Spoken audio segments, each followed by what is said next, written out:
श्रावण का पावन मास जब आकाश शिव के मंत्रों से गूंजता है और धरती भक्ति से भीग जाती है, इसी माह का शनिवार शनिदेव की आराधना के लिए सबसे पवित्र और प्रभावशाली दिन माना जाता है। शनिदेव न्याय के देवता जो हमारे कर्मों का फल देते हैं, परंतु जब प्रसन्न होते हैं तो जीवन को उन्नति और सफलता से भर देते हैं। श्रावण शनिवार को शनिदेव का व्रत करने से जीवन के सारे कष्ट, सारी बाधाएं, रोग और शनि दोष शांत हो जाते हैं। काले तिल का दान, तेल का दीपक, पीपल की पूजा और शनिदेव की कथा, ये सब श्रद्धा से करें तो भाग्य खुद बदल जाता है। जो व्यक्ति इस व्रत की कथा श्रद्धा से सुनता है, शनिदेव उसकी रक्षा करते हैं और हर संकट में उसके साथ खड़े रहते हैं। तो आइए श्रावण के इस शनिवार शनि महाराज की महिमा को जानें, उनकी कथा को सुनें और उनके चरणों में श्रद्धा अर्पित करें, क्योंकि जब शनिदेव की कृपा होती है तो कोई भी कष्ट टिका नहीं रह सकता। ओम शनिश्चराय नमः। एक समय में स्वर्गलोक में सबसे बड़ा कौन के प्रश्न पर 9 ग्रहों में वाद विवाद हो गया। निर्णय के लिए सभी देवता देवराज इंद्र के पास पहुँचे और बोले, हे देवराज, आपको निर्णय करना होगा कि हम में से सबसे बड़ा कौन है। देवताओं का प्रश्न सुनकर इंद्र उलझन में पड़ गए। फिर उन्होंने सभी को पृथ्वी लोक में राजा विक्रमादित्य के पास चलने का सुझाव दिया। सभी ग्रह भूलोक राजा विक्रमादित्य के दरबार में पहुँचे। जब ग्रहों ने अपना प्रश्न राजा विक्रमादित्य से पूछा तो वे भी कुछ देर के लिए परेशान हो गए, क्योंकि सभी ग्रह अपनी अपनी शक्तियों के कारण महान थे। किसी को भी छोटा या बड़ा कह देने से उनके क्रोध के प्रकोप से भयंकर हानि पहुंच सकती थी। अचानक राजा विक्रमादित्य को एक उपाय सूझा और उन्होंने विभिन्न धातुओं से, जैसे सोना, चांदी, कांसा, तांबा, सीसा, रांगा, जस्ता, अभरक और लोहे के 9 आसन बनवाए। सबसे आगे सोना और सबसे पीछे लोहे का आसन रखा गया। उन्होंने सभी देवताओं को अपने अपने आसन पर बैठने को कहा। उन्होंने कहा, जो जिसका आसन हो ग्रहण करे। जिसका आसन सबसे पहले होगा वे सबसे बड़ा तथा जिसका बाद में होगा वे सबसे छोटा होगा। चूंकि लोहे का आसन सबसे पीछे था, इसलिए शनि देव समझ गए कि राजा ने मुझे सबसे छोटा बना दिया है। इस निर्णय से शनि देव रुष्ट होकर बोले, हे राजा, तुमने मुझे सबसे पीछे बैठाकर मेरा अपमान किया है। तुम मेरी शक्तियों से परिचित नहीं हो। सूर्य एक राशि पर 1 महीने रहते हैं, चंद्रमा 2 महीने 2 दिन तक, मंगल 1.5 महीने, बुध और शुक्र 1 महीने, बृहस्पति 13 महीने तक रहते हैं। लेकिन मैं किसी भी राशि पर 2.5 वर्ष से लेकर 7.5 वर्ष तक रहता हूँ। बड़े बड़े देवताओं को मैंने अपने प्रकोप से पीड़ित किया है। अब तू भी मेरे प्रकोप से सावधान रहना। इस पर राजा विक्रमादित्य बोले, जो कुछ भाग्य में होगा देखा जाएगा। इसके बाद अन्य ग्रहों के देवता तो प्रसन्नता के साथ चले गए, परंतु शनि देव बड़े क्रोध के साथ वहां से विदा हुए। कुछ समय बाद जब राजा विक्रमादित्य पर 7.5 की दशा आई तो शनि देव ने घोड़े के व्यापारी का रूप धारण किया और बहुत से घोड़ों के साथ विक्रमादित्य के नगर में पहुँचे। राजा विक्रमादित्य उन घोड़ों को देखकर एक अच्छे से घोड़े को अपनी सवारी के लिए चुनकर उस पर चढ़ गए। राजा जैसे ही उस घोड़े पर सवार हुए, वे बिजली की गति से दौड़ा। तेजी से दौड़ता हुआ घोड़ा राजा को दूर एक जंगल में ले गया और फिर वहां राजा को गिराकर गायब हो गया। राजा अपने नगर लौटने के लिए जंगल में भटकने लगा, पर उसे कोई रास्ता नहीं मिला। राजा को भूख प्यास लग रही थी। बहुत घूमने पर उन्हें एक चरवाहा मिला। राजा ने उससे पानी मांगा। पानी पीकर राजा ने उस चरवाहे को अपनी अंगूठी दे दी और उसे रास्ता पूछकर जंगल से निकलकर पास के नगर में चला गया। नगर पहुंचकर राजा एक सेठ की दुकान पर बैठ गए। राजा के कुछ दूर दुकान पर बैठने से सेठ की बहुत बिक्री हुई। सेठ ने राजा को भाग्यवान समझा और उसे अपने घर भोजन पर ले गया। सेठ के घर में सोने का एक हार खूंटी पर टंगा हुआ था। राजा को उस कमरे में छोड़कर सेठ कुछ देर के लिए बाहर चला गया। तभी एक आश्चर्यजनक घटना घटी। राजा के देखते ही देखते खूंटी सोने के उस हार को निगल गई। सेठ ने जब हार गायब देखा तो उसने चोरी का संदेह राजा पर किया। और अपने नौकरों से कहा कि इस परदेसी को रस्सियों से बांधकर नगर के राजा के पास ले चलो। राजा ने विक्रमादित्य से हार के बारे में पूछा तो उन्होंने बताया कि खूंटी ने हार को निगल लिया है। इस पर राजा क्रोधित हुए और उन्होंने चोरी करने के अपराध में विक्रमादित्य के हाथ पांव काटने का आदेश दिया। सैनिकों ने राजा विक्रमादित्य के हाथ पांव काटकर उन्हें सड़क पर छोड़ दिया। कुछ दिन के बाद एक तेली उन्हें उठाकर अपने घर ले गया और उसे कोल्हू पर बैठा दिया। राजा आवाज देकर बैलों को हाँकता रहा। इस तरह तेली का बैल चलता रहा और राजा को भोजन मिलता रहा। शनि के प्रकोप की 7.5 पूरी होने पर वर्षा ऋतु प्रारंभ हुई। एक रात विक्रमादित्य मेघ मल्हार गा रहा था। तभी नगर की राजकुमारी मनभावनी रथ पर सवार होकर उस घर के पास से गुजरी। उसने मल्हार सुना तो उसे बहुत अच्छा लगा और दासी को भेजकर गाने वाले को बुला लाने को कहा। दासी लौटकर राजकुमारी को अपंग राजा के बारे में सब कुछ बता रही थी। राजकुमारी उसके मेघ मल्हार से बहुत मोहित हुई थी और सब कुछ जानते हुए भी उसने अपंग राजा से विवाह करने का निश्चय किया। राजकुमारी ने अपने माता पिता से जब ये बात कही तो वे हैरान रह गए। उन्होंने उसे बहुत समझाया पर राजकुमारी ने अपनी जिद नहीं छोड़ी और प्राण त्याग देने का निश्चय कर लिया। आखिरकार राजा रानी को विवश होकर अपंग विक्रमादित्य से राजकुमारी का विवाह करना पड़ा। विवाह के बाद राजा विक्रमादित्य और राजकुमारी तेली के घर में ही रहने लगे। उसी रात स्वप्न में शनिदेव ने राजा से कहा, राजा, तुमने मेरा प्रकोप देख लिया।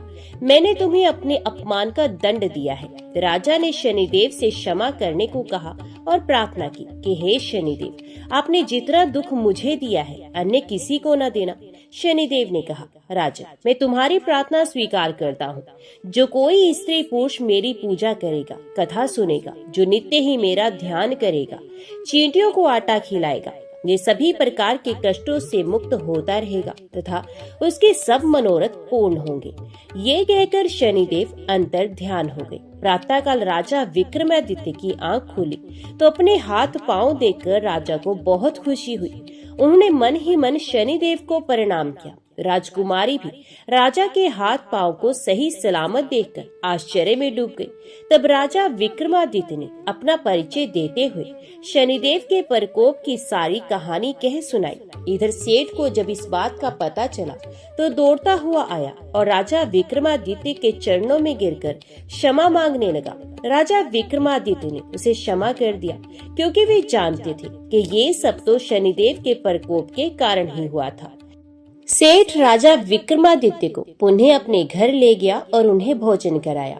भोजन करते समय वहाँ एक आश्चर्य भरी घटना फिर से घटी। सबके देखते ही देखते उस खूंटी ने हार को उगल दिया। सेठ ने अपनी बेटी का विवाह भी राजा के साथ ही कर दिया और बहुत से स्वर्ण आभूषण धन आदि देकर राजा को विदा किया। राजा विक्रमादित्य राजकुमारी मनभावनी और सेठ की बेटी के साथ अपने नगर वापस पहुँचे तो नगर वासियों ने हर्ष के साथ उनका स्वागत सत्कार किया। अगले दिन राजा विक्रमादित्य ने पूरे राज्य में घोषणा करवा दी कि शनिदेव सब ग्रहों में सर्वश्रेष्ठ है। प्रत्येक स्त्री पुरुष शनिवार को उनका व्रत करे और व्रत कथा को अवश्य सुने। राजा विक्रमादित्य की घोषणा से शनिदेव बहुत प्रसन्न हुए। शनिवार का व्रत करने और व्रत कथा को सुनने से शनिदेव की अनुकंपा बनी रहती है और जातक के सभी दुख दूर हो जाते हैं। तो सब प्रेम से बोलो, शनिदेव महाराज की जय। एक बार नारद जी ने महादेव जी से पूछा, हे महादेव, शनिश्चर की दी हुई पीड़ा कैसे दूर होती है, ये मुझे बताइए। तो महादेव जी बोले, हे देव ऋषि सुनो, ये शनिश्चर देवताओं में प्रसिद्ध काल रूपी महान ग्रह है। इनके मस्तक पर जटा है, शरीर में बहुत से रोए हैं तथा ये दानवों को भय पहुंचाने वाले हैं। पूर्व काल की बात है, रघुवंश में दशरथ नाम की एक बहुत प्रसिद्ध राजा हो गए हैं। वे चक्रवर्ती सम्राट, महान वीर तथा 7 द्वीपों के स्वामी थे। उन दिनों ज्योतिषियों ने ये जानकर कि शनिश्चर कृत्तिका के अंत में जा पहुँचे हैं, राजा को सूचित किया, महाराज, इस समय शनि रोहिणी का भेदन करके आगे बढ़ेंगे। ये अत्यंत उग्र शाकट भेद नामक योग है जो देवताओं तथा असुरों के लिए भी भयंकर है। इससे 12 वर्षों तक संसार में अत्यंत भयानक दुर्भिक्ष फैलेगा। ये सुनकर राजा ने मंत्रियों के साथ विचार किया और वशिष्ठ आदि ब्राह्मणों से पूछा, द्विजवरों, बताइए इस संकट को रोकने का यहाँ कौन सा उपाय है? तो वशिष्ठ जी बोले, राजन, ये रोहिणी प्रजापति ब्रह्मा जी का नक्षत्र है। इसका भेद हो जाने पर प्रजा कैसे रह सकती है? ब्रह्मा और इंद्र आदि के लिए भी ये योग असाध्य है। इस पर महादेव जी कहते हैं, नारद, इस बात पर विचार करके राजा दशरथ ने मन में महान साहस का संग्रह किया और दिव्य अस्त्रों सहित दिव्य धनुष लेकर रथ पर आरूढ़ हो बड़े वेग से वे नक्षत्र मंडल में गए। रोहिणी पृष्ठ सूर्य से 1.25 लाख योजन ऊपर है। वहां पहुंचकर राजा ने धनुष को कान तक खींचा और उस पर संहार अस्त्र का संधान किया। वे अस्त्र देवता और असुरों के लिए भयंकर था। उसे देखकर शनिदेव कुछ भयभीत हो गए और हंसते हुए बोले, राजेंद्र, तुम्हारा महान पुरुषार्थ शत्रु को भय पहुंचाने वाला है। मेरी दृष्टि में आकर देवता, असुर, मनुष्य, सिद्ध, विद्याधर और नाग सब भस्म हो जाते हैं, किंतु तुम बच गए हो। अतः महाराज, तुम्हारे तेज और पौरुष से मैं संतुष्ट हूँ। वर मांगो, तुम अपने मन से जो कुछ चाहोगे उसे अवश्य दूंगा। तो दशरथ ने कहा, शनिदेव महाराज, जब तक नदियां और समुद्र हैं, जब तक सूर्य और चंद्र सहित पृथ्वी कायम है, तब तक आप रोहिणी का भेदन करके आगे न बढ़े, साथ ही कभी 12 वर्षों तक दुर्भिक्ष न रहे। शनिदेव बोले, तथास्तु। महादेव जी कहते हैं, ये दोनों वर पाकर राजा बड़े प्रसन्न हुए। उनके शरीर में रोमांच हो आया। वे रथ के ऊपर धनुष डाल हाथ जोड़ शनिदेव की इस प्रकार स्तुति करने लगे। दशरथ बोले, जिनके शरीर का वर्ण कृष्ण, नील तथा भगवान शंकर के समान है, उन शनि देव को नमस्कार है। जो जगत के लिए काल अग्नि एवं कृतांत रूप है, उन शनेश्वर को बारंबार नमस्कार है। जिनका शरीर कंकाल है तथा जिनकी दाढ़ी, मूछ और जटा बड़ी हुई है, उन शनिदेव को प्रणाम है। जिनके बड़े बड़े नेत्र, पीठ में सटा हुआ पेट और भयानक आकार है, उन शनेश्वर देव को नमस्कार है। जिनके शरीर का ढांचा फैला हुआ है, जिनके रोए बहुत मोटे हैं, जो लंबे चौड़े किंतु सूखे शरीर वाले हैं तथा जिनकी दाढ़ें काल रूप है, उन शनिदेव को बारंबार प्रणाम है। शनेश्वर, आपके नेत्र खोखले के समान गहरे हैं। आपकी ओर देखना कठिन है। आप घोर, रौद्र, भीषण और विकराल हैं। आपको नमस्कार है। बलिमुख, आप सब कुछ भक्षण करने वाले हैं। आपको नमस्कार है। सूर्य नंदन, भास्कर पुत्र, अभय देने वाले देवता, आपको प्रणाम है। नीचे की ओर दृष्टि रखने वाले शनिदेव, आपको नमस्कार है। समर्थक, आपको प्रणाम है। मंद गति से चलने वाले शनेश्वर, आपका प्रतीक तलवार के समान है। आपको पुनः पुनः प्रणाम है। आपने तपस्या से अपने देह को दग्ध कर दिया है। आप सदा योग अभ्यास में तत्पर, भूख से आतुर और अतृप्त रहते हैं। आपको सदा सर्वदा नमस्कार है। ज्ञान नेत्र, आपको प्रणाम है। कश्यप नंदन सूर्य के पुत्र शनिदेव, आपको नमस्कार है। आप संतुष्ट होने पर राज्य दे देते हैं और रुष्ट होने पर उसे तत्क्षण हर लेते हैं। देवता, असुर, मनुष्य, सिद्ध, विद्याधर और नाग, ये सब आपकी दृष्टि पड़ने पर समूल नष्ट हो जाते हैं। हे देव, मुझ पर प्रसन्न होइए। मैं वर पाने के योग्य हूँ और आपकी शरण में आया हूँ। महादेव जी कहते हैं, नारद, राजा की इस प्रकार स्तुति करने पर ग्रहों के राजा महाबलवान सूर्य पुत्र शनिश्चर बोले, उत्तम व्रत के पालक राजेंद्र, तुम्हारी इस स्तुति से मैं संतुष्ट हूँ। रघुनंदन, तुम इच्छा अनुसार वर मांगो, मैं तुम्हें अवश्य दूंगा। तो दशरथ बोले, हे सूर्य नंदन, आज से आप देवता, असुर, मनुष्य, पशु, पक्षी तथा नाग किसी भी प्राणी को ना पीड़ा दे। शनि ने कहा, राजन, ए देवता, असुर, मनुष्य, सिद्ध, विद्याधर और राक्षस, इनमें से किसी के भी मृत्यु स्थान, जन्म स्थान अथवा चतुर्थ स्थान में मैं रहूं तो उसे मृत्यु का कष्ट दे सकता हूँ, किंतु जो श्रद्धा से युक्त, पवित्र और एकाग्रचित हो, मेरी लोहमयी सुंदर प्रतिमा का शमी पत्रों से पूजन करके तिल मिश्रित उड़द, भात, लोहा, काली गो या काला वृष ब्राह्मण को दान करता है तथा विशेष मेरे दिन को इस स्तोत्र से मेरी पूजा करता है, पूजन के पश्चात भी हाथ जोड़कर मेरे स्तोत्र का जप करता है, उसे मैं कभी भी पीड़ा नहीं दूंगा। गोचर में, जन्म लगन में, दशाओं तथा अंतर दशाओं में ग्रह पीड़ा का निवारण करके मैं सदा उसकी रक्षा करूंगा। इसी विधान से सारा संसार पीड़ा से मुक्त हो सकता है। रघुनंदन, इस प्रकार मैंने युक्ति से तुम्हें वरदान दिया है। नारद, वे तीनों वरदान पाकर उस समय राजा दशरथ ने अपने को कृतार्थ माना। वे शनिश्चर को नमस्कार करके उनकी आज्ञा लेकर रथ पर सवार हो बड़े वेग से अपने स्थान को चले गए। उन्होंने कल्याण प्राप्त कर लिया था। जो शनिवार को सवेरे उठकर स्तोत्र का पाठ करता है तथा पाठ होते समय जो श्रद्धा पूर्वक इसे सुनता है, वे मनुष्य पाप से मुक्त होकर स्वर्गलोक में प्रतिष्ठित होता है। तो सब प्रेम से बोलो, शनिदेव महाराज की जय।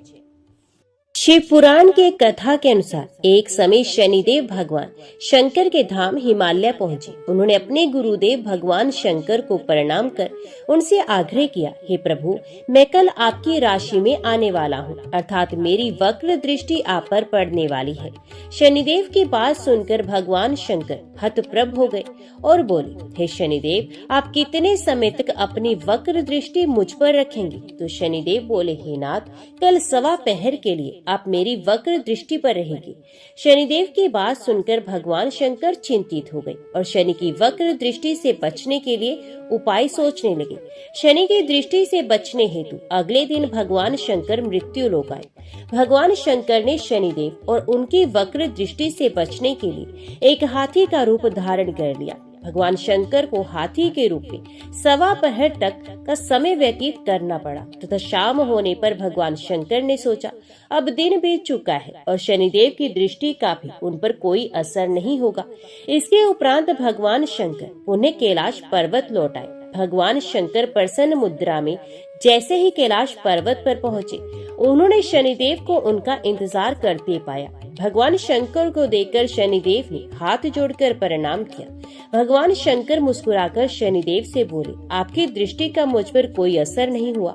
ये सुनकर शनिदेव मुस्कुराए और बोले, मेरी दृष्टि से ना तो देव बच सकते हैं ना ही दानव, यहाँ तक कि आप भी मेरी दृष्टि से बच नहीं पाए। ये सुनकर भगवान शंकर आश्चर्यचकित रह गए। शनिदेव ने कहा, मेरी ही दृष्टि के कारण आपको सवा पहर के लिए देव योनि को छोड़कर पशु योनि में जाना पड़ा। इस प्रकार मेरी वक्र दृष्टि आप पर पड़ गई और आप इसके पात्र बन गए। शनिदेव की न्याय प्रियता को देखकर भगवान शंकर प्रसन्न हो गए और शनिदेव को हृदय से लगा लिया। तो सब प्रेम से बोलो, शनिदेव महाराज की जय।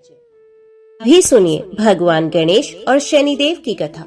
सूत जी बोले, हे शौनक, अब मैं एक अन्य उपाख्यान सुनाता हूँ जिसमें भगवान महागणेश्वर के दर्शन के लिए शनिश्चर का आगमन हुआ था। शनि ने सोचा, दीर्घ काल से मैं उनके दर्शन से वंचित रहा हूँ, इसलिए स्वयं ही कैलाश शिखर पर चलना चाहिए। वहाँ शिव शिवा के दर्शनों का लाभ सहज में ही मिल जाएगा। ऐसा निश्चय कर शनिदेव ने कैलाश की ओर प्रस्थान किया। शिव जी की सभा लगी थी। इधर उधर अनेका अनेक देवगण, ऋषिगण, सिद्धगण आदि बैठे थे। उस समय भगवान शिव जी मध्य सिंहासन पर विराजमान थे। साक्षात भगवान श्री हरि और ब्रह्मा जी भी उस समाज में उपस्थित थे। ब्रह्मा जी के सामने समस्त लोकों का साक्षी धर्म मूर्तिमान खड़ा था। उसी समाज में देवराज इंद्र भी एक श्रेष्ठ आसन पर आसीन थे। पार्वती जी के पिता हिमाचल भी पधारे हुए थे और अनेक शिवगण उनके सत्कार आदि में लगे हुए थे। सूर्य और चंद्रमा दोनों ही इधर उधर बैठे हुए उस समय प्रकाश फैला रहे थे। नृत्य करने वालों की मंडलियां नृत्य में तत्पर थी। गंधर्व गण और किन्नर गण गायन वादन कर रहे थे। श्रुतियां सुनने में सारभूत एवं सुरदायक भगवान श्री हरि के स्तवन में निमग्न थी। इस प्रकार कैलाश शिखर पर आनंद उत्सव मनाया जा रहा था। ऐसे ही समय में भगवान सूर्य देव के प्रतापी पुत्र ग्रहेश्वर शनिदेव का वहां आगमन हुआ। वे सूर्य पुत्र सदैव अपने कार्य में निरत, सतत गतिशील एवं महायोगी माने जाते हैं। उस समय कैलाश पर आते हुए शनि अत्यंत विनम्र, सात्विक मूर्ति एवं नतमस्तक थे। उनके नेत्र प्रभु के ध्यान में मूंदे हुए थे। मन में भगवान सर्वेश्वर श्री हरि का नाम जप चल रहा था। लगता था कि कोई तपस्वी महामुनि चले आ रहे हैं, जिनके शरीर का वर्ण काला होते हुए भी मुखमंडल अग्नि के समान तेजस्वी प्रतीत होता था। शरीर पर सुंदर रेशमी पीताम्बर धारण किए हुए ये तथा उनकी चाल सीधी और मंद थी। धीरे धीरे शनिदेव भगवान शंकर के समक्ष पहुँचे और सभी उपस्थित देवताओं, प्रमुख मुनियों, सिद्धों, लोकपालों आदि के साथ उन्हें प्रणाम किया तथा आज्ञा पाकर एक और बैठ गए। परंतु वहाँ के नृत्य गान आदि में उनका मन नहीं लगा। सोचा, यहाँ बैठकर मुझे क्या करना है? आनंद उत्सव में भाग लेकर आनंदित होना मेरा कार्य नहीं। जिस कार्य से आया हूँ वही किसी प्रकार से पूर्ण होना चाहिए। शनिदेव ने उठकर भगवान आशुतोष का स्तवन किया और बोले, हे प्रभु, मैं भगवान गणेश्वर के दर्शन चाहता हूँ, इसके लिए मुझे आज्ञा दी जाए।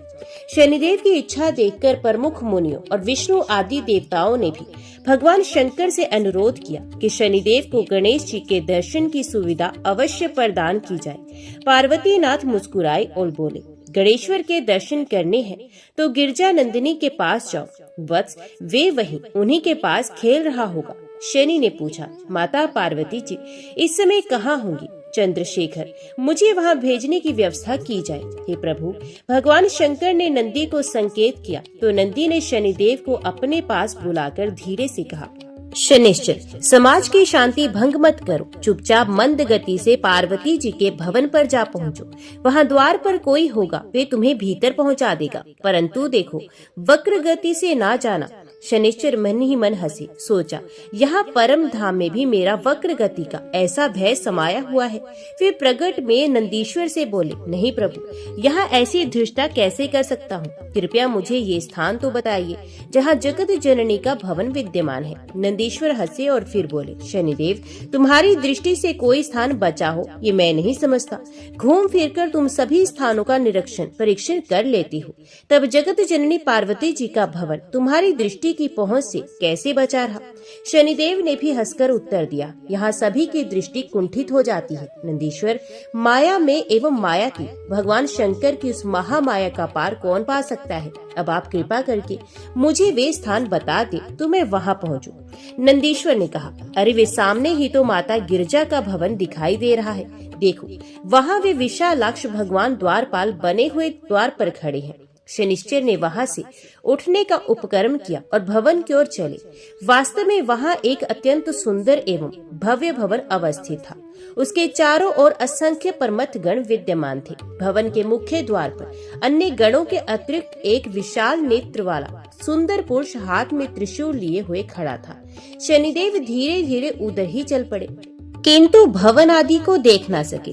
शनिदेव को आते देखकर विशालाक्ष तनकर खड़े हो गए। शनि ने देखा कि शिवजी के ही समान रूपशील बल वाला विशालाक्ष त्रिशूल ताने खड़ा है तो दूर से ही बोले, हे शिवजी के सेवक, मैं देवताओं में प्रमुख भगवान विष्णु तथा मुनि गणों के अनुरोध से प्राप्त शिव आज्ञा के अनुसार ही शिशु के दर्शन के लिए यहाँ उपस्थित हुआ हूँ।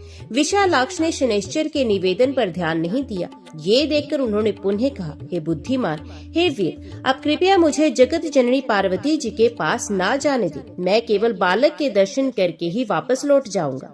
शनि की विनम्र प्रार्थना सुनकर भी उन्हें भीतर जाने नहीं दिया गया।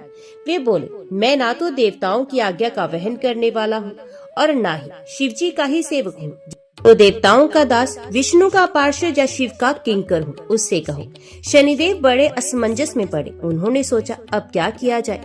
कोई सामान्य पुरुष होता तो मैं उसे दृष्टि मात्र से तुरंत पीड़ित कर एक और डाल देता, परंतु ये तो अद्वितीय पुरुष जान पड़ता है जो शिवजी और वैकुंठनाथ विष्णु को भी कुछ नहीं समझता। इसलिए इसके प्रति अधिक विनम्रता का व्यवहार करना होगा। ऐसा निश्चय कर शनिश्चर ने हाथ जोड़कर प्रणाम किया और बोले, प्रभु, मैं आपके पद, पराक्रम और अधिकार से अनभिज्ञ था, इसी से ऐसा कह बैठा। अब आप मेरे अपराध को क्षमा कर दे, अन्यथा मेरा यहाँ तक आने का परिश्रम तो विफल होगा ही, आशा पर भी तुषारपात हो जाएगा। अतएव कृपा कीजिए प्रभु, प्रसन्न हो जाइए नाथ। विशालाक्ष प्रसन्न हो गए। उन्होंने पूछा, तुम कौन हो? बालक के दर्शन की इतनी उत्कंठा क्यों है तुम्हारे मन में? इन प्रश्नों को उत्तर मिलने पर ही कुछ प्रयास किया जा सकता है। शनिश्चर ने कुछ विचार कर कहा, नाथ, मैं सूर्य पुत्र शनि हूँ। अपनी कल्याण कामना से भगवान शंकर के दर्शन के लिए आया था। साथ ही जगत जननी और बालक के दर्शन की भी परम अभिलाषा थी। भगवान के दर्शन तो हो गए, माता और बालक के दर्शन शेष हैं, जो आपकी कृपा से ही हो सकते हैं। विशालाक्ष बोले, गृहेश्वर, माता की आज्ञा के बिना तुम्हें भीतर जाने देना मेरे लिए संभव नहीं है। तो प्रभु शनिदेव ने गिड़गिड़ाते हुए निवेदन किया, मैं यहाँ खड़ा हूँ, अब जगत जननी गिरिराज नंदिनी के पास जाकर आज्ञा ले आने की कृपा कीजिए। विशालाक्ष ने कुछ दृढ़ता से कहा, तुम्हारा अनुरोध मानकर मैं भीतर जाता हूँ, पर कहीं तुम भी मेरे पीछे पीछे ना चले आना। जब तक मैं ना लौटूं तब तक यहीं खड़े रहना। उन्होंने विश्वास दिलाया, निश्चिंत रहें प्रभु, मैं यहीं खड़ा हूँ, आपकी प्रतीक्षा करूंगा। भला आप जैसे उपकारी देव की आज्ञा का उल्लंघन कैसे कर सकता हूँ। विशालाक्ष उन्हें द्वार पर खड़ा करके भीतर चले गए और जगत जननी को प्रणाम कर बोले, माता, आपके और शिशु के दर्शन की इच्छा से गृहेश्वर शनि सेवा में उपस्थित होना चाहते हैं। पार्वती जी ने कहा, उसे आने दो वत्स, ये भी सदैव आज्ञा में चलने वाला श्रेष्ठ अनुचर है। विशालाक्ष ने द्वार पर लौटकर कहा, गृहेश्वर, तुम माता की सेवा में उपस्थित हो सकते हो। ये कहकर उन्होंने मुख्य द्वार को कुछ खोल दिया। आज्ञा मिलने से हर्षित हुए शनिदेव भीतर पहुँचे और जगत जननी उमा को देखते ही उन्हें प्रणाम कर स्तुति करने लगे। माता एक अति उच्च रत्न मणि जटित स्वर्ण सिंहासन पर विराजमान है। उनके चारों ओर असंख्य देवियां खड़ी थी। 5 प्रमुख सखियां श्वेत चामरों द्वारा निरंतर उनकी सेवा कर रही थी। कुछ अन्य सखियां तांबूल भेंट कर रही थी तो कुछ सुगंधित द्रव्य अर्पण कर रही थी। माता ने अपनी देह पर अग्नि के समान तेजस्वी वस्त्र धारण किए हुए थे। गले में स्वर्ण रत्न आदि के दिव्य हार, हाथों में कंकण आदि आभूषण, भुजदंड पर बाजूबंद, कमर में रतन जटित श्रृंखला, चरणों में नुपुर सुशोभित थे। अद्भुत रूप राशि में वे माता अपने तेज से ही समस्त भवन को प्रकाशित किए हुए थी।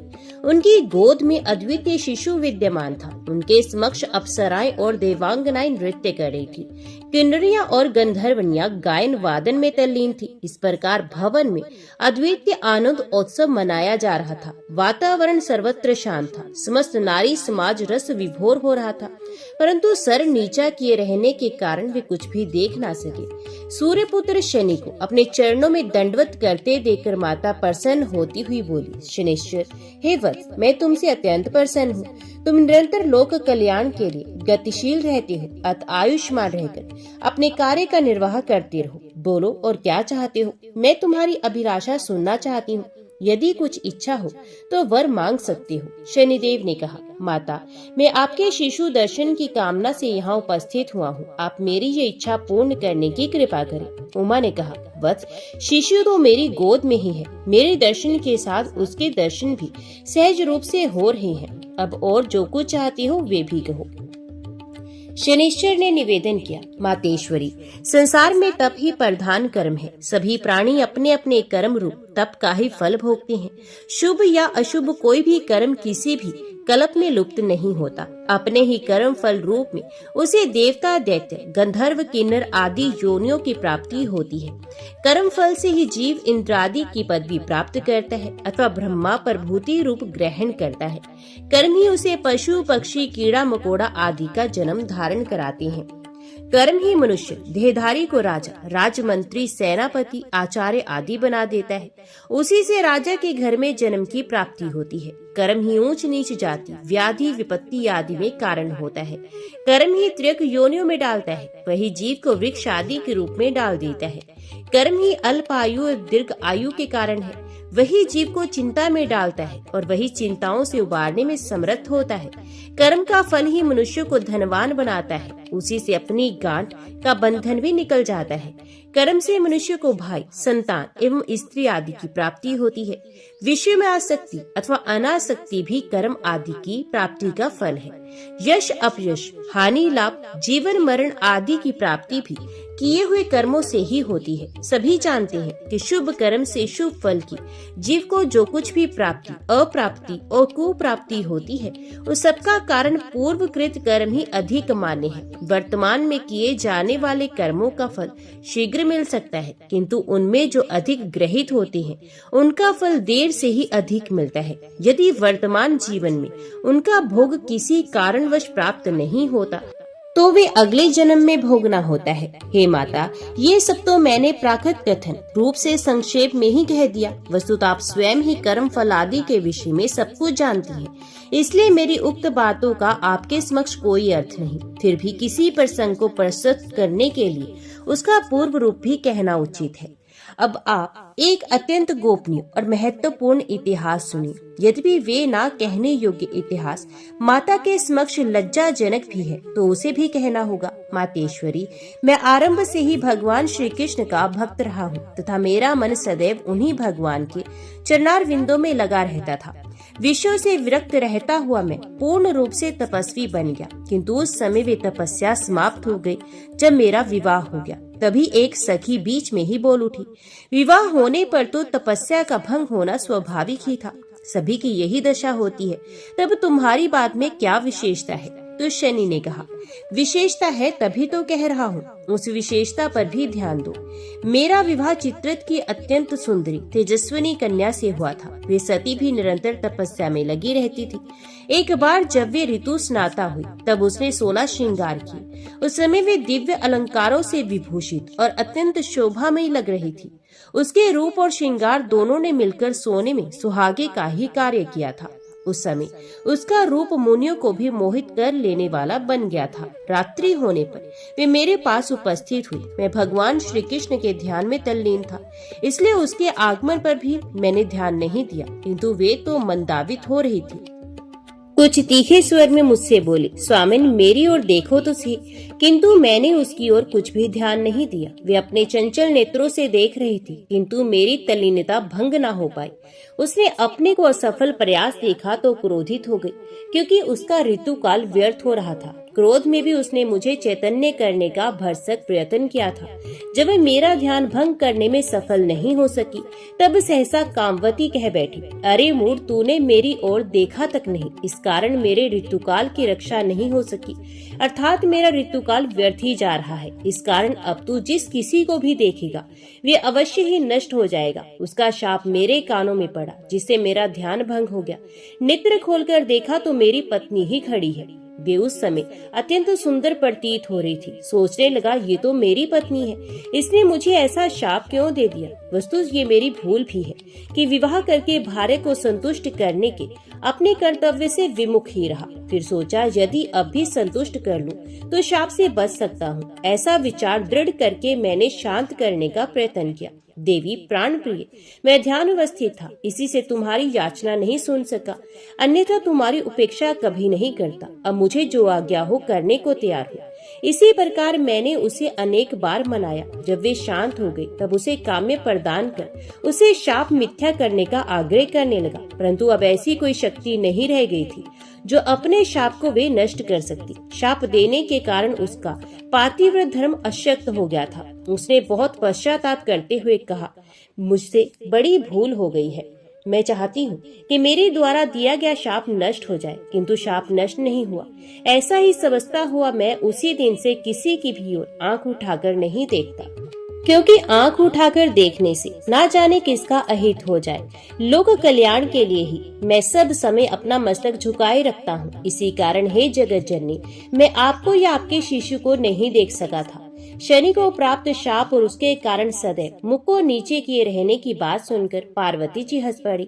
उनके साथ उनकी सभी सखियां, सभी दासियां, सभी अप्सराएं, सभी देव कन्याएं भी हंस पड़ी। वे हंसी बहुत देर तक चलती रही। बेचारे शनिदेव अपना मुख नीचे किए खड़े रहे। ये कथा कहकर सूजी कुछ देर के लिए चुप हो गई। ये देखकर शौनक जी ने विनीत भाव से प्रश्न किया, फिर क्या हुआ सूजी? ये उपाख्यान तो हमने आज तक नहीं सुना था। इस प्रकार के गोप गोपनीय रहस्य को बताने में आप ही सक्षम हैं। कृपया कर इसको पूर्ण करने का कष्ट करें। सूत जी कुछ देर तक मौन रहने के पश्चात बोले। शौनक बहुत देर तक हंसने के बाद माता पार्वती ने भगवान श्री हरि का स्मरण किया और फिर बोली, गृहेश्वर, तुम्हें जो शाप मिला है उसका नाश तो हो नहीं सकता, इसलिए जो परिणाम मिलता हो उसके लिए तैयार रहना आवश्यक है। परंतु मेरा विचार है कि शाप का प्रभाव हम पर नहीं होगा, इसलिए तू मुझे और मेरे पुत्र को देख सकता है। शनिश्चर बड़े असमंजस में पड़ गए। इनमें से किसको देखूं अथवा किसी को ना देखूं? यदि देखूं तो कहीं कोई अनिष्ट ना हो जाए, परंतु ना देखने पर भी अनिष्ट होना संभव है, इसलिए शिशु को देख लेना चाहिए। शनिदेव ने धर्म को साक्षी करके पार्वती पुत्र को देखने का निश्चय किया, परंतु पार्वती जी की ओर ना देखना ही उचित होगा।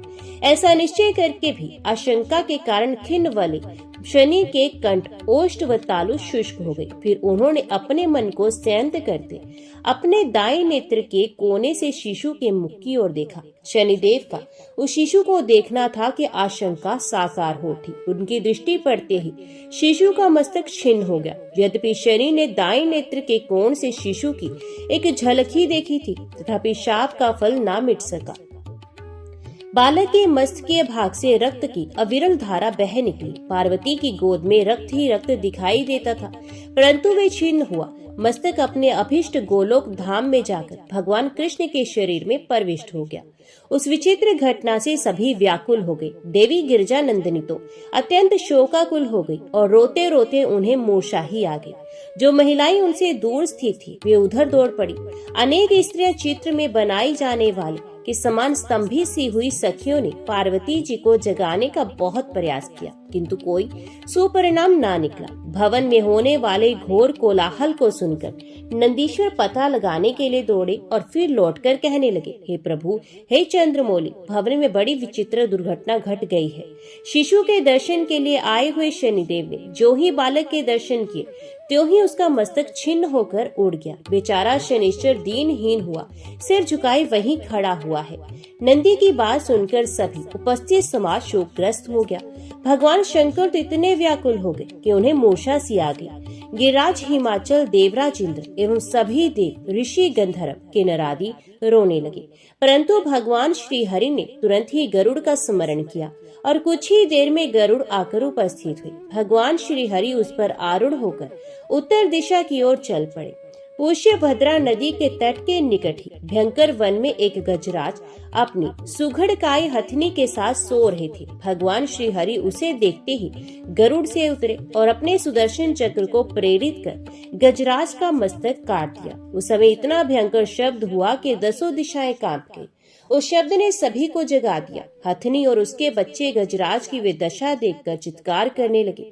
इधर भगवान ने गजराज का रक्ताक्त मस्तक गरुड़ की पीठ पर रख दिया। उसी समय हथनी ने आकर गरुड़ का पंख पकड़ लिया और फिर श्री कृष्ण पर वाग्बाणों का प्रहार करने लगी। उसने कहा, तुमने मेरे पति को क्यों मारा? अब उसके सिर को कहाँ लिए जाते हो? मुझे सब वृतांत सत्य सत्य बताओ, नहीं तो मैं तुम्हें शाप दे दूंगी। भगवान बोले, गजेश्वरी, शांत हो, मैं इसे मारना नहीं चाहता था। अच्छा तो यही होता कि अन्य कोई जीव मारा जाता, किंतु विवशता तो यही थी कि मेरी दृष्टि में आने वाला प्रथम प्राणी यही था। जिसे कार्य के लिए यह मारा गया उसमें प्रथम दृष्टिगत प्राणी का शीश लेने का ही विधान है। हाथी ने उत्कंठा से पूछा, किंतु तुम्हें किसी प्रथम प्राणी के मस्तक की आवश्यकता ही क्यों हुई? यदि इसका कोई यथार्थ कारण बता सकोगे तो मैं तुम्हें शाप देकर ही नष्ट कर डालूंगी, इसलिए मेरे प्रश्न का उत्तर तुरंत दो। भगवान बोले, पार्वती जी के पुत्र का दर्शन करने के उद्देश्य से गृहेश्वर शनि उसके भवन में गए थे। उन्होंने जो ही बालक पर एक दृष्टि डाली कि उसका मस्तक छिन्न होकर ऊपर की ओर उड़ गया। इसके फलस्वरूप जगत जननी पुत्र वियोग के शोक से मूर्छित हो गई हैं। हथनी बोली, तो वे कौन सा न्याय है कि एक शिशु की प्राण रक्षा के लिए निरपराध गजराज की ही हत्या कर दी गई? सिर उड़ाना था तो शनिश्चर का ही उड़ाते, क्यों वे दुष्ट सदैव ही लोक विरुद्ध कार्य ही करता रहता है। विष्णु बोले, हे देवी, शनिश्चर भगवान श्री कृष्ण का परम भक्त और अमर और अजय है। उसका मारा जाना किसी प्रकार संभव ही नहीं था। फिर ये तो संसार के कल्याण के लिए सदैव गतिशील रहता है, बेचारा एक क्षण को भी तो कहीं विश्राम नहीं कर पाता। हथिनी बोली, संभव है ऐसा हो, पर तुम मेरे पति को किसी भी प्रकार से जीवित कर दो। यदि ऐसा नहीं करोगे तो मैं अब धर्म अधर्म में कुछ भी ना देकर तुम्हें शाप दे दूंगी। भगवान ने कहा, देवी, किसी मरे हुए जीव को मैं कैसे जीवन दान दे सकता हूँ? तुम अपनी हट छोड़कर इसके बदले में मुझसे जो चाहे वो वर मांग सकती हो, मैं वही वर तुम्हें दे दूंगा। हथिनी को इस तर्क से सत्यता नहीं लगी। उसने कहा, देव, तुमने ही उसे मारा है तो तुम ही उसे जीवन दान दे सकते हो। यदि तुम किसी को जीवन प्रदान नहीं कर सकते हो तो उसके प्राण लेने का भी तुम्हें कोई अधिकार नहीं। कहते हैं कि देवता गण तो किसी का सर काटने पर अन्य का सर लगाकर जीवित कर देते हैं। मैं समझती हूँ कि मेरे पति का सर भी तुम इसी कार्य के लिए ले जा रहे होगे। श्री हरि बोले, तुम यथार्थ कहती हो देवी। वस्तुत किसी के प्राण लेने का अधिकार उसी को होना चाहिए जो उसे पुनः जीवन भी प्रदान कर सके। अच्छा, तो मैं भी तुम्हें निराश नहीं होने दूंगा। किसी अन्य देहधारी के मस्तक की खोज करता हूँ, उसे तुम्हारे पति के धड़ पर लगा दूंगा। हथिनी ने हठ किया, तो मेरे पति का मस्तक ही इसे धड़ पर लगा दो। पार्वती के पुत्र के लिए अन्य किसी का मस्तक लगा देना। मैं समझती हूँ कि तुम मेरे साथ अन्याय नहीं करोगे। भगवान ने उसे समझाते हुए कहा, देवी, ये मस्तक तो हमें नहीं मिल सकता, क्योंकि प्रथम दृष्टिगत जीव का मस्तक लगाने से मृत्यु की जीवन रक्षा हो सकती है। तुम धैर्य रखो, मैं अभी किसी जीव को लाकर इसे पुनर्जीवित करता हूँ। हथिनी चुप हो गई। भगवान गरुड़ पर सवार हुए और कुछ ही दूर पर अन्य हाथी को देखकर उसका मस्तक काटा। वे मस्तक गजराज की धड़ पर रखकर जोड़ दिया और अनुग्रह पूर्वक जीवन दान देकर बोले, उठो गजराज, बहुत देर से सो लिए, अब निद्रा का समय निकल चुका है। गजराज ने आंखें खोलकर सोते से जागते हुए के समान देखा।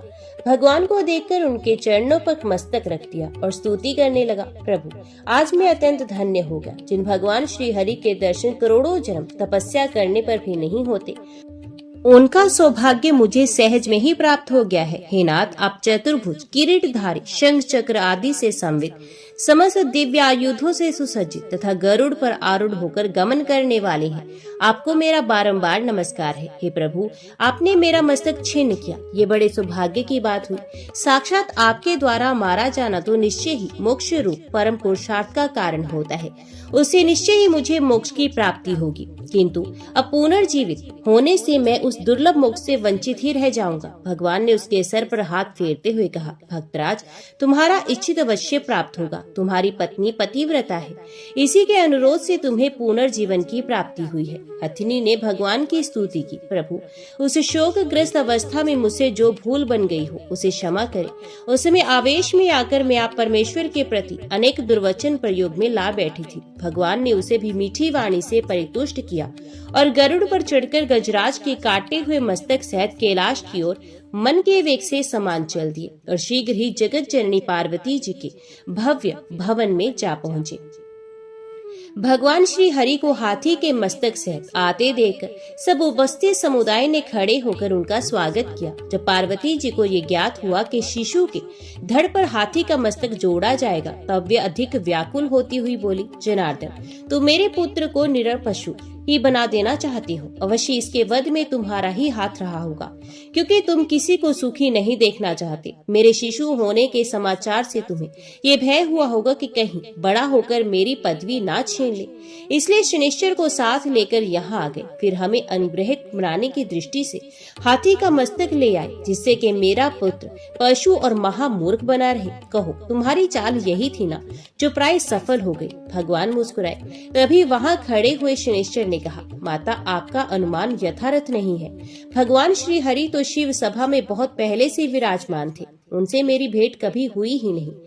फिर ये तो जो कुछ भी करते हैं उसमें लोक हित ही निहित होता है। उमा बोली, तू भी मिथ्या कह रहा है शनिश्चर। जब तू नीची दृष्टि किए रखने के कारण किसी की ओर देखता ही नहीं, तब तूने भगवान श्री हरि से वहाँ बैठे हुए किस प्रकार देख लिया। इसे यही प्रतीत होता है कि मेरे पुत्र की हत्या के षड्यंत्र में तुम भी सम्मिलित रहे हो और तुमने जानबूझकर ही मेरे पुत्र को मार डाला है। शनिदेव ने अत्यंत विनय पूर्वक कहा, जगत जननी, आप शंका मत करिए। चाहे मैं किसी और नहीं देखता तो भी बोलचाल को सुनकर किसी को भी सरलता से पहचान सकता हूँ। आंखों से काम नहीं लेता तो क्या, मेरे कान भी समूचे दृश्य को मस्तिष्क तक पहुँचा देते हैं। फिर भी पार्वती जी को संतोष नहीं हुआ। ये जानकर भगवान श्री हरि ने समझाते हुए कहा, देवी, मेरे बल पराक्रम से अनभिज्ञ हो, इसलिए इस प्रकार की बातें कर रही हो। यदि मैं तुम्हारे बालक की हत्या करना चाहता तो प्रथम तो उसे प्रकट ही ना होने देता, और प्रकट हो भी जाता तो सभी के सामने सुदर्शन चक्र द्वारा ही सर कटवा देता। विश्वास करो पार्वती, ऐसा गृहित कार्य कभी मैं कर ही नहीं सकता। फिर मेरा पद अवक्ष्य है, उसका ना कोई नाश होता है, ना वे पराये हाथों में जा सकता है। मेरे ही समान ब्रह्मा जी और महादेव जी के भी पद में जिनके अधिकारी निरंतर वही रहते हैं, कोई अन्य नहीं होता। ब्रह्मा, विष्णु, महेश ये तीनों ही परम शक्तिमान हैं, जिनका कार्य उत्पत्ति, पालन और प्रलय है। भला इन कार्यों को अन्य कोई करेगा भी तो कैसे? तुम्हारी अन्य आशंका ये है कि पुत्र के धड़ पर हाथी का मस्तक लग गया तो उसकी सुंदरता नष्ट हो जाएगी, ये कुरूप और मूर्ख बन जाएगा, इसलिए सभी उसका तिरस्कार करेंगे। तो तुम्हारी शंका निर्मूल सी है। जब तुम्हारे पुत्र के धड़ पर हाथी का मस्तक लग जाएगा तब तो वे अत्यंत दिव्य और भव्य प्रतीत होगा। उसकी सुंदरता अद्वितीय एवं दर्शनीय होगी।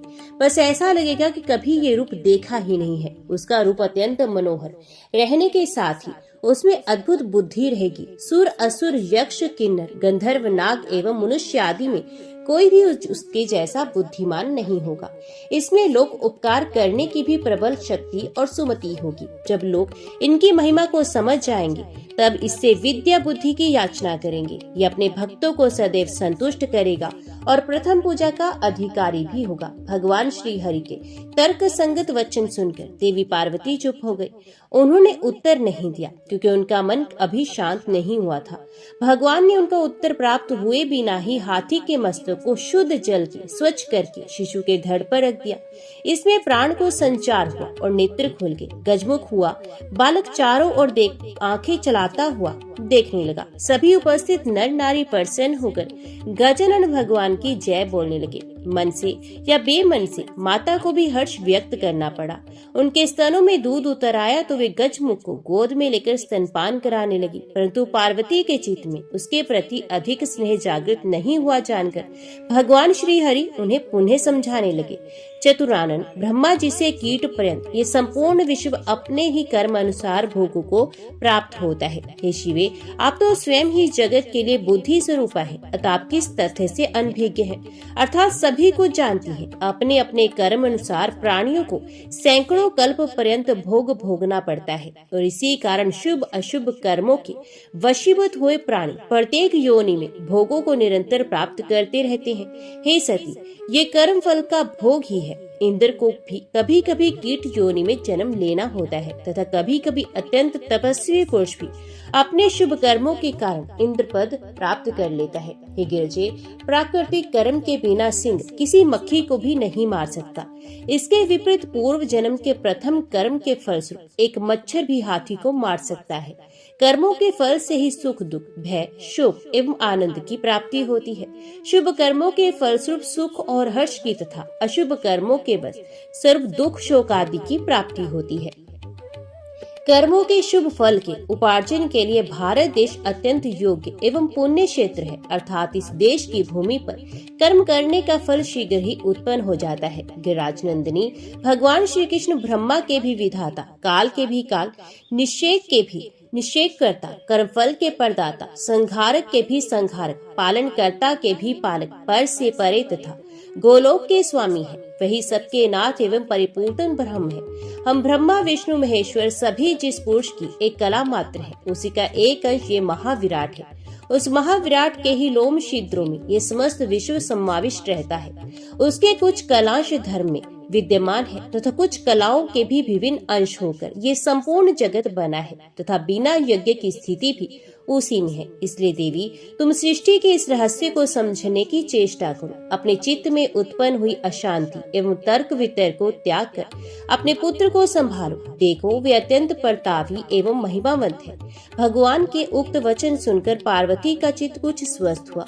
तब उन्होंने श्री हरि की स्तुति की। प्रभु, आपकी माया बड़ी अद्भुत है, उसमें मैं तो तो क्या शिव जी भी मोहग्रस्त हो जाती है।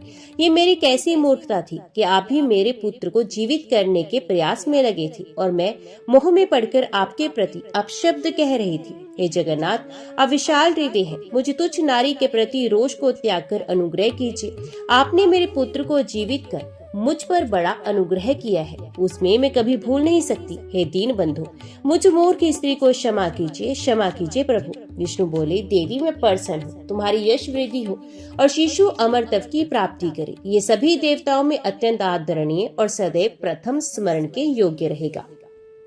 तदुपरांत भगवान विष्णु ने अपने कंठ में धारण की हुई कौस्तुभमणि बालक के गले में पहना दी। फिर ब्रह्मा जी ने उसे अपना मुकुट पहनाया और धर्मराज ने रत्नों का एक दिव्य अलंकार धारण कराया। इसी प्रकार समस्त उपस्थित देवी देवताओं ने अपने अपने आभूषण, आभरण, अलंकार आदि प्रदान किए। तो सब प्रकार से संतुष्ट हुए शिवजी ने बालक का स्तवन किया। फिर बोले, गजानन, आपके यहाँ आने से मैं धन्य हो गया। नरदेव पर गज का मुख कैसा शोभायमान प्रतीत होता है, जिसका वर्णन भी वाणी से नहीं हो सकता। इस पर सभी देवताओं ने आभूषण आदि के रूप में तुम्हें शक्ति प्रदान की है, इसलिए तुम सदैव विजयी रहोगे। सुर, असुर, दैत्य, राक्षस, मनुष्य, नाग आदि में ऐसा कोई भी नहीं जो तुम्हारी समता कर सके। तदुपरांत ब्रह्मा जी ने निवेदन किया, हे देवादिदेव, हे गजमुख, तुम सभी शास्त्रों, समस्त विद्याओं, सभी कर्मों में स्वयं सिद्ध निष्णात हो। अन्य तो क्या, मैं भी तुम्हारे पांडित्य का सामना करने में समर्थ नहीं। हमारी प्रार्थना है कि तुम सदैव देवताओं के पक्ष का निर्वाह करते रहना। इसके पश्चात समस्त उपस्थित देवताओं, मुनियों, गंधर्वों, किन्नरों, यक्षों, अप्सराओं, देवियों आदि ने भी विभिन्न प्रकार से अपने अपने मत अनुसार गजमुख की स्तुति की। तदनुसार शिव शिवा दोनों ने ब्राह्मणों को करोड़ों रत्न मणि आदि का दान किया। वंदी जनों को सैकड़ों हजारों हाथी घोड़े प्रदान किए। तदुपरांत शिव शिवा ने मंगल उत्सव मनाते हुए ब्राह्मणों को भोजन कराया तथा वेद पाठ एवं पुराण पाठ के भी आयोजन हुए। नृत्य गीत आदि भी चलने लगे। अप्सराएं और सूर वनिताएं विविध प्रकार के नाच द्वारा उत्सव को और भी अधिक शोभायमान बना रही थी। इस प्रकार ये उत्सव दीर्घ काल तक निर्बाध रूप से चलता रहा। बेचारे शनिदेव अभी उसी प्रकार नीचा मुख किए खड़े थे। वे संकोच के कारण ना तो जा सके, ना उत्सव में ही भाग ले सके। तभी पार्वती जी की दृष्टि शनिदेव पर पड़ी तो उन्हें क्रोध आ गया। शनिदेव को लज्जा से सिकुड़े हुए देखकर क्रोधित हुए पार्वती ने उन्हें शाप दे दिया कि तू सभा के मध्य में ही अंगहीन हो जा। पार्वती के द्वारा सूर्य पुत्र शनि को इस प्रकार शाप दिए जाने पर भगवान सूर्यदेव कुपित हो गए और लाल नेत्रों से देखते हुए बोले, सभी उपस्थित सज्जन देख ले कि गिरजा ने मेरे पुत्र को व्यर्थ ही शाप दिया है। उस बेचारे का किंचित मात्र भी दोष नहीं। वे दर्शन के लिए आया था और गिरजा की अनुज्ञा प्राप्त होने पर ही उसने बालक की केवल झलक देखी थी। फिर अब जबकि बालक पुनर्जीवित हो गया और उसी उपलक्ष्य में उत्सव भी मनाया जा रहा है, तो इस अवस्था में उसे शाप देने का प्रयोजन ही क्या था। कश्यप और यमराज भी क्रुद्ध हो गए और तीव्रता से कहने लगे, शनि का कोई अपराध नहीं। अब जो कुछ भविष्य होता है वे तो होकर रहता है।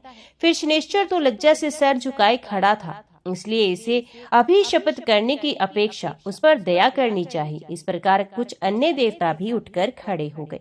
क्रोध के कारण उनके नेत्र लाल हो रहे थे, ओष्ठ फड़क रहे थे, आवेग के कारण शरीर कांप रहे थे। तभी वे पुण्य बोले, इस शाप की प्रमुख अपराधिनी गिरजा और दूसरे अपराधी विष्णु हैं। हम इन दोनों को ही आज ऐसा शाप देंगे कि जीवन भर अपने कर्म फल रूप का स्मरण करेंगे। ये कहते हुए वे जगत जननी पार्वती जी और श्री हरि को शाप देने को उद्यत हुए देखकर ब्रह्मा जी उठे और उन्होंने उन सब को इस प्रकार समझाया, हे दिनकर, हे कश्यप, हे यमराज, हे अन्यान्य देवगण, इस विवाद को शांत किया जाना ही श्रेयस्कर है। जो कुछ होने वाला था वे हो चुका। बाकी किसी के भी द्वारा शापों का आदान प्रदान होने से हम सभी की हानि है, क्योंकि उससे दुष्कर्मी असुरादि अधिक प्रबल हो जाएंगे, जिसके फलस्वरूप हम सभी तो तिरस्कृत और भयभीत रहना होगा। अतः विवेक से काम लेते हुए क्रोध का निवारण करो। उधर विष्णु और पार्वती जी उन्हें शाप देने को उद्यत हो रहे थे। ब्रह्मा जी ने उनके प्रति भी ऐसा ही निवेदन किया, भगवान, आप सभी के ईश्वर, ज्ञान और बुद्धि के प्रेरक, काल के भी नियंता एवं सर्वसमर्थ हैं। आपका क्रोध समस्त त्रिलोकी को भस्म करने में समर्थ है तथा हे जगन निवास, ये समस्त विश्व आपने ही उत्पन्न किया है, तो अब आपके ही शाप से नष्ट नहीं होना चाहिए। हे प्रभु, यही मेरी प्रार्थना है कि आप क्रोध को त्याग कर शांत होने की कृपा करें। फिर उन्होंने पार्वती जी से कहा, हे देवी, आप भगवान शंकर की अर्धांगिनी हैं, आपके निमेष उन्मेष में ही संसार का विनाश और प्राकट्य निहित है, इसलिए आपको शिवा कहती हैं। हे कल्याणी, आप अन्य किसी की बात पर ध्यान ना देकर मेरी बात मानिए। इस जगत को नष्ट होने से बचाइए परमेश्वरी, अन्यथा घोर विनाश उपस्थित हो सकता है। ब्रह्मा जी के इस प्रकार के कोमल एवं सार गर्भित वचन सुनकर महर्षि कश्यप बोले, पितामह, ये बेचारा शनिश्चर तो पत्नी के शाप से दृष्टि दोषी हो गया था। वे तथ्य इसने छिपाया भी नहीं। बालक ही माता ने इसके दृष्टि दोष जानते हुए बालक को देखने की आज्ञा दी थी, तभी उसे देखा था। तब उसके छिन्नमस्तक होने में इस बेचारे का क्या दोष रहा। तभी सूर्य बोल पड़े, मेरे पुत्र ने धर्म को साक्षी बनाकर बालक की माता से आज्ञा ली, तभी उसके पुत्र की ओर देखा, फिर उस निरपराध को अंग भंग होने का शाप दे डाला। इसलिए अंग भंग को रोका जाने पर ही शांति संभव है। यमराज बोले कि राजनंदिनी ने स्वयं ही देखने की आज्ञा दी थी, तब मुझे साक्षी बनाकर शनि ने उस बालक को प्रयत्न पूर्वक स्वल्प ही देखा था। जब बालक का अंग भंग होने के पश्चात वे पुनर्जीवित हो गया, तो भी शनि को शापित कर डाला। इसलिए यदि हम लोग किसी वधिक को शाप देना चाहते हैं तो उसमें दोष ही क्या है। ब्रह्मा जी बोले, आप लोग शांत हो जाएं, मैं शीघ्र ही यत्न करता हूँ कि पार्वती के शाप का विमोचन हो जाए। पार्वती ने सहज चंचलता व शाप दे डाला है, वे उनकी भूल थी, किंतु सज्जनों द्वारा तो बड़े से बड़े अपराधी भी क्षमा कर दिए जाते हैं। इस प्रकार पितामह ने उन सबको शांत किया और फिर शनिदेव से बोले, गृहेश्वर, तुम तुरंत ही देवी पार्वती की शरण में चलो, तुम्हारे शाप का निवारण उन्हीं की कृपा से संभव होगा।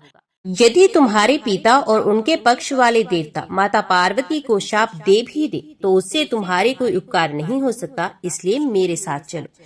चतुरानन का आदेश मानकर शनि उनके साथ माता के आश्रय में पहुंचे। तब ब्रह्मा जी ने पार्वती जी से निवेदन किया, जगत जननी, हे दुर्गे, आपने अपने पुत्र के दर्शन की आज्ञा दे दी थी, तो शनि को क्या दोष था, फिर भी आपने उस निर्दोष को शाप दे दिया, इसलिए अब उस शाप का प्रतिकार होना आवश्यक है। पार्वती जी ने ब्रह्मा जी की बात पर कुछ देर विचार किया और बोली, पितामह, मेरा शाप अमोघ है, उसका व्यर्थ होना किसी भी प्रकार संभव नहीं। ब्रह्मा जी बोले, गिरजानंदिनी, इसका कुछ उपाय तो करना ही होगा, अन्यथा सूर्य, कश्यप, धर्म आदि देवताओं के कोप से तीनों ही लोग भस्म हो जाएंगे। देवी पार्वती बोली, चतुरानन, मैं शाप दे सकती हूँ तो वर भी दे सकती हूँ। इसे और इनके पक्ष के सभी देवताओं को मैं वरदान से संतुष्ट कर दूंगी। ब्राह्मण, आप उन सभी को यहाँ बुला लीजिए। सूर्य आदि सभी वहाँ बुला लिए गए। उन्होंने आकर जगत जननी के चरणों में प्रणाम किया और जय जयकार करते हुए बोले, परमेश्वरी, कृपा करो, इस निर्दोष शनिश्चर को अपनी अनुग्रहात्मक दृष्टि से निहार दीजिए। इस प्रकार से सूर्य, कश्यप आदि द्वारा किए गए स्तवन से शिवा संतुष्ट हो गई और शनि के प्रति कहने लगी, हे शनि, तुम भगवान श्री हरि के प्रिय हो, मेरे वरदान से ग्रहों के राजा होगी, योगियों में परम योगी रूप योगेंद्र और चिरंजीवी बनोगे। अरे, हरि भक्त का विपत्ति क्या कर सकती है। मेरा ये भी वर है कि भगवान श्री हरि के भक्त तुम परम भक्त हो, तुम्हारे हृदय में उनकी दृढ़ भक्ति रहेगी। परंतु वत्स, मेरा शाप अमोघ होने के कारण नष्ट तो नहीं हो सकता, किंतु उसका किंचित प्रभाव पांव पर ही पड़कर रह जाएगा, तुम कुछ लंगड़े हो जाओगे। पार्वती जी के वचन सुनकर शनिदेव को संतोष हुआ, साथ ही सूर्य, कश्यप, धर्म आदि भी संतुष्ट हो गए और गिरजानंदिनी की स्तुति करने लगे, हे देवी, आप महान हैं, हम तुच्छ प्राणी आपकी महिमा को कैसे जान सकते हैं। संसार की स्वामिनी है, आपकी दृष्टि मात्र में ही संसार का उत्थान और पतन निहित है। यदि आप क्रोध पूर्वक हैं तो विनाश, प्रसन्न होकर देखती हैं तो विकास एवं सुख ही सुख है। जगत जननी, हम पर ऐसी कृपा अवश्य करें कि हम आपके चरणों को सदैव याद रखें। आप मातेश्वरी का अनुग्रह निरंतर प्राप्त करते रहे, हम पर कभी कोई विपत्ति न आए और हम किसी प्रकार के दुख में ना पड़े। आपकी ऐसी कृपा में ही हमारा कल्याण निहित है। भगवती उमा उक्त स्तुति को सुनकर प्रसन्न होती हुई कहने लगी, देवगण, मैं आपके स्तवन से अत्यंत संतुष्ट हुई। तुमने जो कुछ भी अभिलाषा की वे सब पूर्ण होगी। तुम पर प्रथम तो कोई संकट आएगा ही नहीं, कभी आएगा भी तो मैं अपने दुर्गा रूप में तुम्हारे स्मरण मात्र से पहुंचकर रक्षा करूंगी। अब आप सभी प्रसन्नता पूर्वक अपने अपने स्थान को पधारे, निश्चय मेरा अनुग्रह तुम सबके साथ है। अब पार्वती जी ने बालक को गोद में उठाया और उसे पुचकारती हुई प्रसन्न मन से अपने भव्य सिंहासन पर विश्राम करने लगी। तब प्रसन्न मन हुए शनिदेव माता जगदम्बा को प्रणाम करके अपने पिता सूर्यदेव आदि देवताओं के साथ वहां से चले गए। तो सब प्रेम से बोलो शनिदेव महाराज जी की जय।